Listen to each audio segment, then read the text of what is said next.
da fé, rapaz. Eu creio, por isso eu estava falando. Então, a glorificação dele é que aquele corpo que ele tem, que é o corpo do primeiro homem, passou por uma transformação. Deixou de ser carne para ser espiritual. Deixou de ser terreno para ser celestial. Então, foi semeado o corpo natural e ressuscitou o corpo espiritual. Mas como é que é a questão? Mas não é primeiro o espiritual, e sim o natural. Depois, aí tá a glorificação, tá vendo? Então, qual o espírito que todos os que creem nele recebem? É o espírito da verdade, que é o espírito de filiação, que é o espírito de Cristo. Vamos pensar assim. É igual o verbo. Como é que era o verbo? No princípio, o verbo estava com Deus e o verbo era Deus. Todas as coisas foram feitas por ele. Só que o verbo nunca tinha feito-se carne. Mas ele se fez carne. Tá certo? E os discípulos viram a sua glória como do origem do Pai. Como? Por causa dos milagres que foi feito, os sinais. Você sabe que viram a glória, não é assim que a glória aparecia. Só 3 que viram a transfiguração. Mas quando João fala e vimos a sua glória, não é através dos sinais. Você já leu João 2? Passamos desapercebidos por muitas verdades, por muitos pontos. Então entramos naquela questão, e assim que nós daqui por diante, a ninguém conhecemos segundo a carne. E se antes conhecemos a Cristo segundo a carne, já não conhecemos desse modo. A verdade começa assim. Ora, o amor de Cristo nos constrange, julgando-nos isto. Um morreu por todos. Qual é a conclusão? Todos morreram. E quem é que morreu? O que é da carne. Então, se morreu a carne, pensa como é que é lógico. Não existe mais. Não existe mais carne. Mas não existe mais carne em quem? Em Cristo. Porque foi nele que todos morreram. Nele. Como você está crendo nele, está olhando para ele, está conhecendo a ele, então agora, nós daqui por diante, ninguém conhecemos segundo a carne.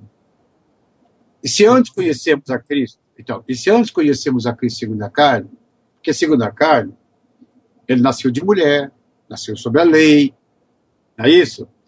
Ele tinha como é que se diz? Era terreno, ele tinha mãe, tinha os seus irmãos, mas agora ele não é mais carne, agora ele é espírito, e aí o Pai Celestial. Não tem, o corpo dele se tornou corpo celestial, se tornou corpo espiritual. Isso é que faz a confusão. Um dos pontos que faz a dificuldade para as pessoas, que eles põem até assim, tem hino que fala que nós vamos ver o sinal das mãos, né? Os pés, aquela coisa toda, né? Quando vão encontrar o Senhor, vamos ver ele desse jeito. Por quê? Porque ele apareceu para os discípulos ressurreto e mandou, não é só Tomé, mandou os discípulos. Olha aqui a minha mão, olha aqui do meu lado. Vê que sou eu. Aí ele falou assim ainda, Lucas 24. Você pensa em João 20, mas olha Lucas 24. Ele falou assim, vede que sou eu, apalpai-me e vede que eu tenho carne e ossos, que eu não sou um espírito. Tá vendo? E agora? Agora, ele não se tornou espírito? Paulo não falou? Aí eu pergunto, Paulo errou quando falou que ele se tornou espírito? E Lucas, então, errou quando registrou, que falou que ele tem carne e sangue? Como é que pode ser corpo espiritual se tem carne e osso? Agora, é uma questão de atenção. Observa Atos, o primeiro livro, o Teófilo, relatando todas as coisas que Jesus começou a fazer e a ensinar. Até quando? Até o dia em que, depois de haver dado mandamentos por intermédio do Espírito Santo aos apóstolos que escolhera, foi elevado às alturas. A estes também, depois de ter padecido, então observa agora, a estes também, depois de ter padecido, ou seja, morreu, se apresentou como? Se apresentou vivo, com muitas provas incontestáveis, aparecendo-lhes. Por que aparecendo? Ele se fez visível. É igual o anjo. Quando Zacarias foi lá no altar, o que ele viu? Viu o anjo. Tá certo? Também a Maria viu o anjo. Mas o anjo manifestou como um homem, tornou-se visível. Agora, Jesus morreu. Todo mundo viu ele morto. Todos eles, os discípulos. Agora, ele ressuscitou, ele é espírito. Mas como é que é espírito para o primeiro homem? É invisível. Então, para ele aparecer, para os outros ver ele tinha que adquirir forma humana. Então, o que ele fez? Aparecia no mesmo corpo que ele teve quando foi crucificado. Para quê? Para comprovar para os discípulos que era ele mesmo que ressuscitou. Onde é que nós temos prova? Prova do quê? O filho tem corpo, só que é corpo espiritual. Corpo espiritual, entendeu? Não é o espírito não precisa corpo. Ele é espírito. O corpo tornou-se espírito. Esse que é o ponto. Então, aí ele fala assim primeiro. Semeia-se corpo natural. Esse é o 44. 43. Semeia-se corpo natural e ressuscita corpo espiritual. Tá vendo? Se há corpo natural, há também corpo espiritual. Tá vendo, garoto? Você escutou o que eu falei para você agora há pouco? Ele foi semeado corpo natural, que é esse corpo físico. Isso, foi semeado. Mas ressuscitou corpo espiritual. Aquele corpo passou por uma transformação. Ele passou a ser corpo espiritual. Para que ser espiritual? Porque é celestial, entendeu? É aquilo. Adão, quando foi formado do pó da terra. E Deus abençoou ele. Com o quê? Com bênçãos terrenas. Porque ele é terreno. Agora, ele, ressurreto, é o segundo homem. E nele, nós somos abençoados com que tipo de bênção? Espiritual e celestial. Entendeu? Porque nele, nós somos celestiais. Nós somos do céu. Então, a nossa bênção, a nossa herança é celestial, entendeu? Agora, então, você lembra? Vede que grande amor nos tem concedido o Pai, a ponto de sermos chamados filhos de Deus. E, de fato, somos filhos de Deus. Por essa razão, o mundo não nos conhece, quanto não conheceu a ele mesmo. Certo? Aí ele fala, amados, agora somos filhos de Deus. Mas ainda não se manifestou o que haveremos de ser. Sabemos que quando ele se manifestar, seremos semelhantes a ele, porque haveremos de vê-lo. Quem é que consegue vê-lo como ele é?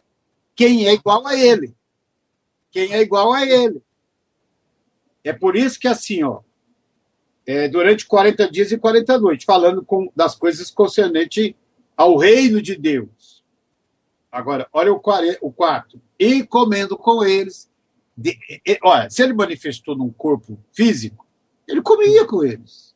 E comendo com eles, determinou-lhes que não se ausentasse de Jerusalém, mas que esperassem a promessa do Pai, a qual disse ele, de me ouviste.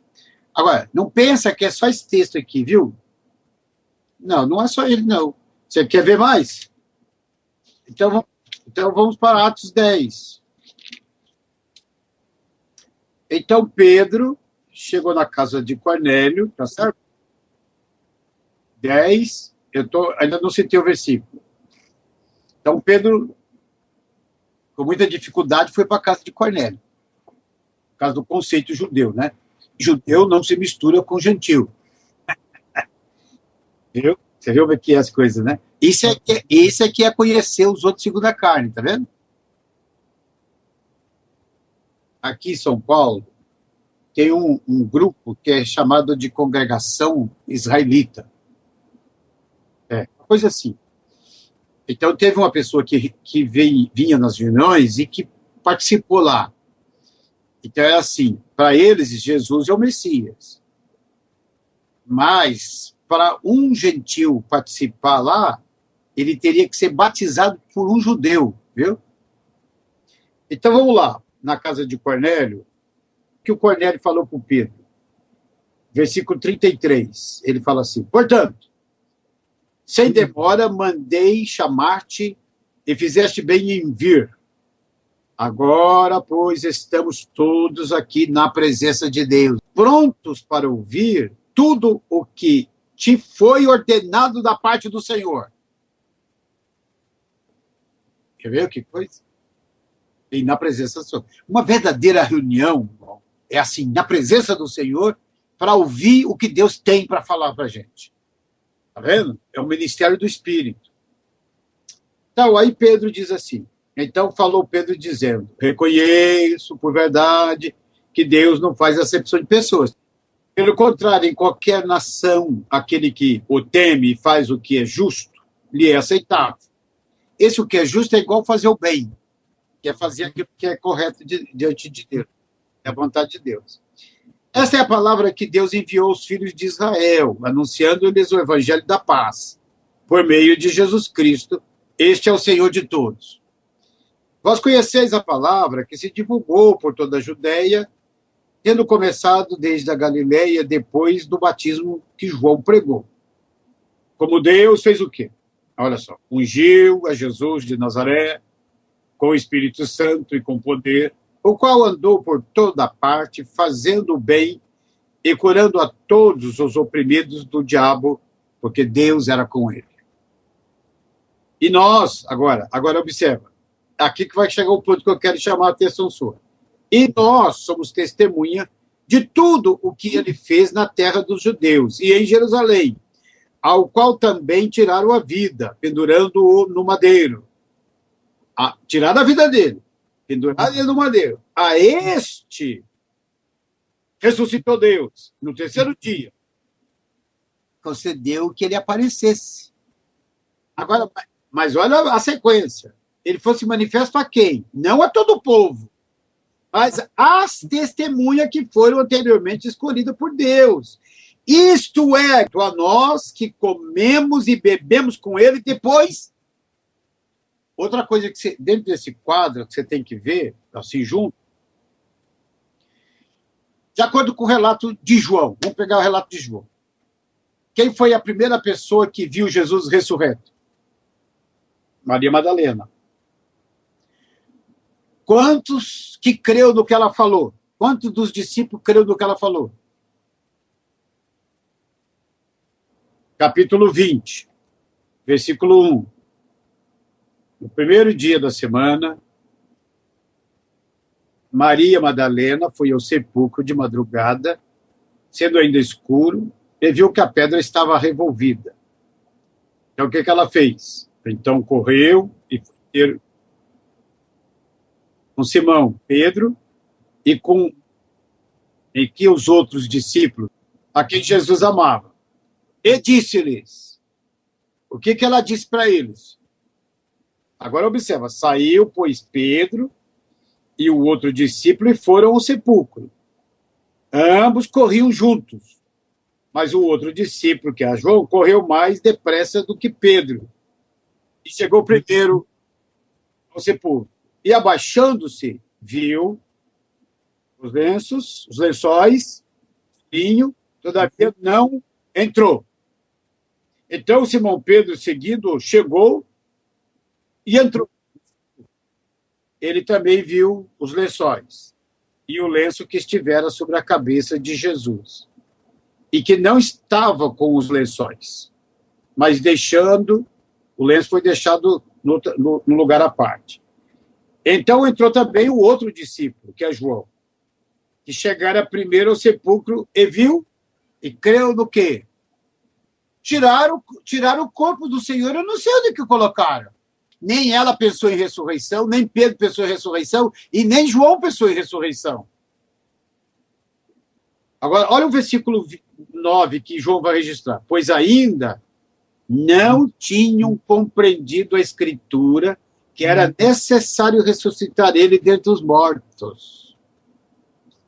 E voltaram os discípulos outra vez para casa. Eu estou triste, Pedro e João. Maria, entretanto, permanecia junto à entrada do túmulo, chorando.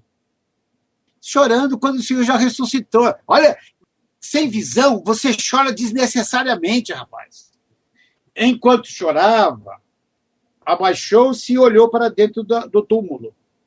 E viu 2 anjos, vestidos de branco, sentados onde o corpo de Jesus fora posto, um à cabeceira e outro aos pés, os 2 anjos. Então, eles lhe perguntaram, mulher, por que choras? Ela lhes respondeu, porque levaram o meu Senhor e não sei onde eu pusera. Tendo dito isto, ela tendo dito isto, voltou-se para trás e viu Jesus em pé, mas não reconheceu que era Jesus. Perguntou-lhe Jesus, mulher, por que choras? A quem procuras? Até parece que ele não sabia, né? Ela supondo ser ele o jardineiro, respondeu, Senhor, se tu o tiraste, dize-me onde o puseste e eu o levarei. Vou levar um defunto para casa dela, rapaz. Olha, não pensa na ressurreição, tá vendo? Tá vendo como é que é o homem? E se nós estivéssemos lá, seria a mesma porcaria. Disse-lhe Jesus, Maria. Ela, voltando-se, lhe disse em hebraico, Rabone, que quer dizer mestre. Agora que ela viu que é ele. Respondeu-lhe Jesus, não me detenhas, porque ainda não subi para meu Pai. Tá vendo? Quando ele ressuscitou, ele foi logo para o Pai. Depois voltou para ficar 40 dias. E novamente, a introduzir o primogênito no mundo, disse que todos os anjos de Deus o adorem. Mas diga, como é que é introduzir o primogênito no mundo? Se é unigênito, como é que introduziu o primogênito? Viu? Se você não tem um ponto da verdade, aí você fica complicado. Quando Jesus ressuscitou, ele ressuscitou como primogênito. Quando ele estava aqui, ele é unigênito. Mas quando ele ressuscitou, é o primogênito. Então, mas ele ressuscitou e subiu para o Pai. Aqui, ó, olha o 17. Não me detenhas, porque ainda não subi para meu Pai. Mas vai ter com meus irmãos. Agora, pela primeira vez, chama eles de irmãos. Mas vai ter com meus irmãos e dizer: subo para o meu Pai e vosso Pai. Para meu Deus e vosso Deus. Está vendo? Então ele subiu. Esteve lá com o Pai. Quem é que esteve com o Pai? O unigênito ou o primogênito? Então, quando o Verbo se fez carne, ele era o unigênito ou o primogênito? Isso, mas morreu. Ressuscitou. Como unigênito ou como primogênito? Subiu para o Pai. Quem que subiu? O primogênito. E quando ele voltou para o mundo para ficar 40 dias com os discípulos, quem é que voltou? Quem é que veio? O unigênito ou o primogênito? O primogênito. Mas como primogênito, eles não vão ver ele. Então ele teve que pegar. Então, se você não vê que ele subiu logo para o Pai, você vê, o que Pedro falou? O que Lucas registrou? Que comemos com ele durante o período de 40 anos. Então, como é que ele fala? 40 anos não, 40 dias. Aí, como é que ele fala? Não me detenhas que eu não subi ainda com meu Pai. Ficou 40 dias? Não. Ele primeiro subiu para estar com o Pai viu ele, né? Esteve perante o Pai, né? Imagina a alegria para o Pai, né? Aí depois ele volta para os discípulos, para ficar 40 dias com eles, Só que ele, como primogênito, ele é invisível. Então, para os discípulos ver, ele se manifestava naquele corpo de carne e sangue. É isso aí. Então, essa aqui, ó, subiu primeiro para estar com o Pai. Saiu Maria Madalena anunciando aos discípulos: viu o Senhor! E contava que ele lhe dissera estas coisas. Aí eu pergunto, quem dos que ouviam Maria Madalena falar creram no que ela falou? Marcos 16. Então, vamos prestar atenção no que está escrito aqui, para você não ficar só criticando Tomé, tá? 16:9, que é os dois discípulos. Então, você vê, manifestou de outra forma. Por quê? Foi andando com eles. E eles nem sabiam que era ele. E indo eles, aí vai o 13. Finalmente, o 14, finalmente apareceu Jesus a quem? Quando estavam à mesa. E elogiou eles. E censurou-lhes a incredulidade e dureza de coração, porque não deram crédito aos que o tinham visto já ressuscitado. Uma coisa muito significativa, Deus aproveitou essa incredulidade deles. E aqui é outra coisa que você tem que perceber. Eles todos tinham sido preparados para quê? Deus estava preparando eles para quê? Então agora volta lá em Atos 10, vê se você descobre. Preparou eles para quê? Estava preparando eles para quê? Ó, eu vou te ajudar. Pega o 40 e o 41. Mas para que ele se manifestou e ele estava preparando os discípulos para quê? Vai, presta atenção aí. Eu falei 40 e 41. É para ser testemunha. Agora, como que eles vão ser testemunha daquilo que não viram? Eles iam ser testemunha de que jeito? Não pode ser testemunha. A Maria Madalena viu. Aí se ela fala para eles, e eles creem, eles podiam ser testemunhas que tinham crido? Eles tinham que ver. Senão não podia ser testemunha. Então João mesmo fala assim, os nossos olhos viram, nossas mãos apalparam, precisava esses 40 dias, irmão. O Senhor está com eles vendo, apalpando, comendo com ele. Então eles podiam sair cheios de convicção no poder do Espírito Santo, sendo testemunha da ressurreição do Senhor. Hoje eu creio, irmão, tenho plena certeza que o Senhor ressuscitou.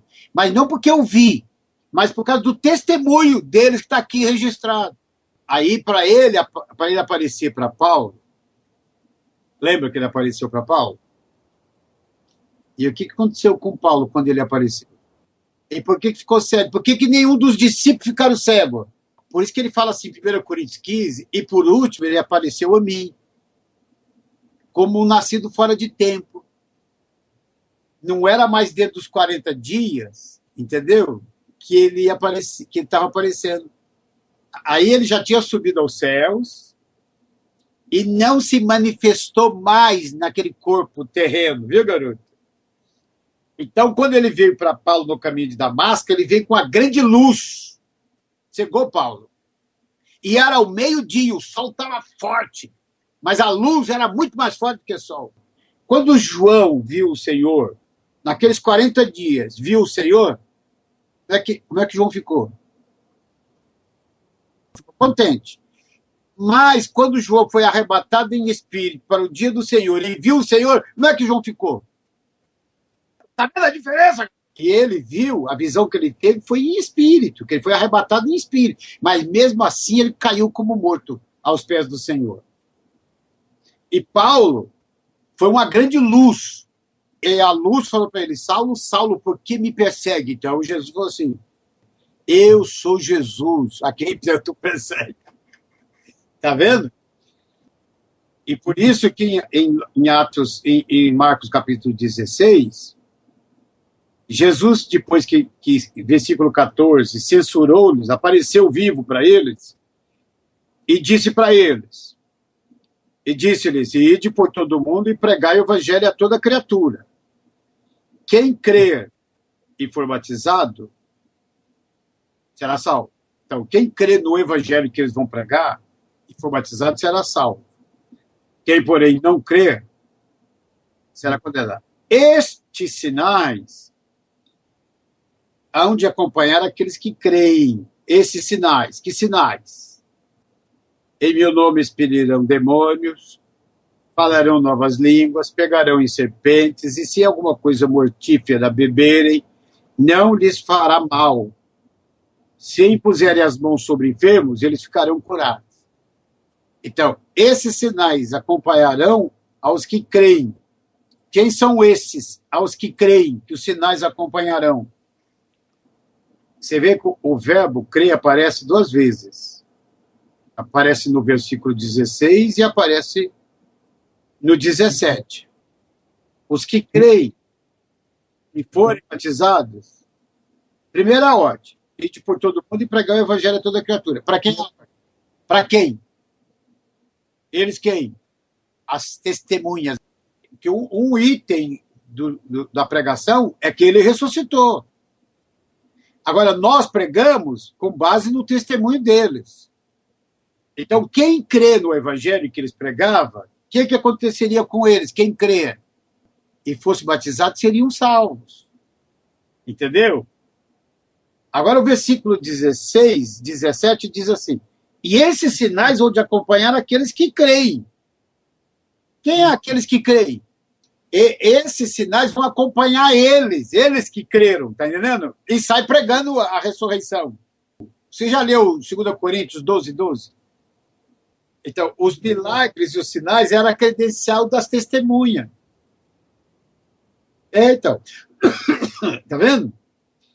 Então, não é assim, os que creem no evangelho vão pegar em serpente, vão falar em línguas, vai curar os enfermos, vai expulsar demônios. Não. Era aqueles que eram testemunhas, tá entendendo? Ó, esses sinais vão de acompanhar aqueles que creem. Em meu nome expulsarão demônios, falarão novas línguas, pegarão em serpentes, e se alguma coisa mortífera beberem, não lhes fará mal. Se impuserem as mãos sobre os enfermos, eles ficarão curados. Agora, lê os versículos 18, 19 e o 20. E eles que creram, os sinais eram para confirmar a palavra que estão pregando. Que o Senhor é de fato o Filho de Deus, que ele morreu pelos nossos pecados, que ressuscitou. Tá vendo? Então, e hoje não precisa de milagre, de sinal. Já estão tudo aqui na Bíblia. Ou a pessoa crê no que está escrito ou está perdido. Mas sabe o que é? É conforme a necessidade, e que a gente vai para receber ajuda, que o Senhor vai fazer a gente notar as coisas. Você vê, eles eram testemunhas. E para ser testemunha tinha que ver. Ele está falando, e o Senhor vai cooperar com eles. Como que o Senhor cooperava com eles? Sinais. Você pega Atos 3, que ele foi arrebatado e também no caminho de Damasco. Mas o Senhor esteve lá, ele viu a grande luz. Quantas vezes Paulo viu o Senhor? Atos 26, a partir do versículo 16. Por isso eu te apareci, vai. Agora a gente não sabe como que o Senhor apareceu para ele. Por exemplo, o Senhor mesmo, consta que, vamos lá, Atos capítulo 20. Você sabe que tem os irmãos que ouvem o corpo, né? Não ouve o Senhor. E o versículo 10 diz assim: demorando-nos ali, 21, 10. Alguns dias desceu da Judeia um profeta chamado Ágabo. E vindo ter conosco, tomando o cinto de Paulo, ligando com ele os próprios pés e mãos, declarou: isto diz o Espírito Santo. Assim os judeus em Jerusalém farão ao dono deste cinto e o entregarão nas mãos dos gentios. Quando ouvimos, aí Lucas registra, né? Quando ouvimos estas palavras, tanto nós, que andava com Paulo, quanto fomos daquele lugar, rogamos a Paulo que não subisse a Jerusalém. Aí os irmãos falam assim, Paulo era muito forte na verdade, mas ele não ouvia os irmãos, ele não ouvia o corpo, ele é individualista. Você vê como é que a turma torce as coisas. Mas não falou que é para não ir. Aí o que Paulo falou? Ele respondeu: que fazes chorando e quebrantando o meu coração? Pois estou pronto não só para ser preso, mas até para morrer em Jerusalém, pelo nome do Senhor Jesus. Viu? Aí ele fala assim, como porém não o persuadimos, conformados dissemos, faça-se a vontade do Senhor. Olha, você vê? O que eles fizeram com Paulo é o que Pedro quis fazer com Jesus. Quando Jesus falou que ia para Jerusalém, ia sofrer, aí Jesus falou para Pedro: arreda Satanás. Eles agiram desse jeito também aqui, porque cogita das coisas dos homens. Aí, mas olha o que tem em Atos. Então ele foi, Paulo foi para Jerusalém, foi preso, como o profeta falou, né? Capítulo 23, vamos ver o que está registrado no capítulo 23 de Atos. 23:11. Você notou quem que apareceu do lado dele? Na noite seguinte, o Senhor, pondo-se ao lado dele, disse: coragem! Mas o Senhor apareceu, a gente não sabe como. Não foi brilhando, não foi aquela coisa toda, mas o Senhor esteve lá. Ele apareceu. Era necessidade, porque, irmão, ele precisava daquele homem ser preparado para ir ser testemunha dele aos gentios. Por essa vez que eu te apareci, e por outras ainda, que eu te aparecerei. Agora, lógico, para instruir Paulo. Porque Paulo, ele não consultou carne e sangue. Agora, para pregar o evangelho, ele não consultou carne e sangue, tá? Você lembra qual é o texto que a gente ia ver quando entramos nessas questões aí? É que você falou assim: e vimos a sua glória, a glória como do unigênito do Pai. Os três viram. Pedro, Tiago e João, lá no momento da transfiguração. Mas o que João fala aqui, e o verbo se fez carne e habitou entre nós cheio de graça e de verdade, e vimos a sua glória, a glória do unigênito do Pai, não é desse sentido. Está em João 1 isso aí, né? 14. A glória, no sentido que ele viu, que ele está falando aqui, é no capítulo 2 que você vai encontrar. Primeiro milagre que ele fez, primeiro sinal, que é a transformação de vinho, de água em vinho. Leia o 11, 2:11. Estando, 2:23, estando ele em Jerusalém, durante a festa da Páscoa, muitos vendo os sinais que ele fazia, creram no seu nome. Mas o próprio Jesus não lhe confiava a eles, porque os conhecia a todos e não precisava de que alguém lhe desse testemunho a respeito do homem, porque ele mesmo sabia o que era a natureza humana. Aí, dentre esses aí, vem Nicodemos, né? Este de noite, versículo 2, foi ter com Jesus e lhe disse: Rabi, sabemos que és mestre vindo da parte de Deus, porque ninguém pode fazer estes sinais que tu fazes se Deus não estiver com ele. A glória dele é Deus com ele. E cada sinal era manifestação dessa glória. Você ia ver assim, olha o capítulo 9 de João. Vai, versículo 1 a seguir. Tá vendo? As obras de Deus. Agora, capítulo 11, versículo 3, 4, melhor. Manifestando a sua glória. Os seus discípulos foram crer. E o 11:40, só para você ter uma ideia, irmão, Pedro faz um resumo de tudo isso. Atos 2:22. Faz o seguinte, antes de ler Atos 2:22, lê a João 5:36, que João dá testemunho de Jesus. Mas Jesus está dizendo assim, eu tenho um testemunho do João. Por quê? Cada milagre que ele fazia, que é o Pai que concedia que ele fizesse, era a glória manifestada. Agora, Atos 2:22. Então, tudo isso aí é a glória dele manifestada. E os seus discípulos viram e creram. Agora, quem está fazendo sinais e milagres é o mistério da iniquidade, 2 Tessalonicenses 2. Você lembra do Lázaro e o rico? O Lázaro é mendigo, né? morreu e foi levado pelos anjos ao seio de Abraão. Morreu também o rico, foi sepultado. Em lugar de tormento, ele viu Lázaro ao seio de Abraão. Então falou para o pai, manda Lázaro molhar o dedo na água e refrescar a língua. Não pode, porque tem um grande abismo entre os dois, separando. Ninguém pode passar daqui para lá, nem daí para cá. Então aí ele fala assim, eu peço então que eu mande a minha casa paterna, porque lá eu tenho 5 irmãos, e eu peço que ele dê esse testemunho para que eles não venham para esse lugar terrível, horrível. Quer dizer, ele não se preocupou com mais ninguém, só os 5 irmãos dele. E aí tem algum pregador que quer impressionar os dois, fala assim, um evangelista no inferno. Aquele rico não é evangelista segundo os homens, segundo a carne aí. Então, aí Abraão respondeu para ele, eles, os 5 irmãos, têm Moisés e os profetas. Ouçam-nos, ouvir a escritura. Aí, como o rico está lá, você sabe por que ele estava lá, o rico? Porque ele é incrédulo.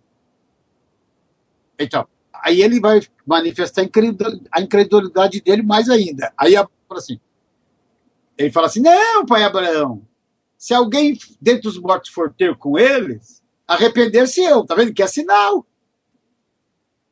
Então Abraão falou assim, se eles não ouvem Moisés e os profetas, tão pouco se deixarão persuadir, ainda que alguém ressuscite dentre os mortos, tá vendo? Ou você... Então, lá tinha os 39 livros. Ou eles crêem naquilo lá, no que está escrito, ou então não tem jeito. Agora, você tem que... Outra coisa aqui. Quem é que cria, através dos sinais, não é que cria na palavra, cria que Jesus é o Cristo. Eram os que já eram crentes na palavra. Ninguém incrédulo da palavra passou a ser crente na palavra por causa dos sinais. Pelo contrário, os sinais que Jesus fazia fez com que os incrédulos na palavra se tornassem mais incrédulos. Isso. Entenda bem isso. Então, não creram. E aí queriam matar Lázaro, porque, através dele, muitos estavam crendo em Jesus. Então, meu irmão, aí é que está a questão. Agora nós temos os 39 mais 27 livros, com o testemunho do pai a respeito do filho, com o testemunho do Espírito sobre o filho, com o testemunho dos apóstolos sobre o filho. Acabou. Ou nós cremos no que está escrito, ou estamos fora. Então, 2 Tessalonicenses, capítulo 2. A partir do 7. Com efeito, o mistério da iniquidade já opera. E aguarda. Quer dizer, lá no tempo de Paulo já operava. E aguarda somente que seja afastado aquele que agora o detém. Então, será de fato revelado o iníquo, a quem o Senhor Jesus matará com o sopro da sua boca e o destruirá pela manifestação da sua vinda. Ora, o aparecimento do iníquo é segundo o quê? A eficácia de Satanás, com todo o poder e sinais e prodígios da mentira, e com todo engano de injustiça, a quem? E por que perecem? Porque não acolheram o amor da verdade para serem salvos. É por este motivo, pois, que Deus lhes manda a operação do erro para darem crédito à mentira, a fim de serem julgados todos quantos não deram crédito à verdade. Antes, pelo contrário, deleitaram-se com a injustiça. Quem vem cada vez mais acentuadamente fazendo prodígios e sinais é o mistério da iniquidade.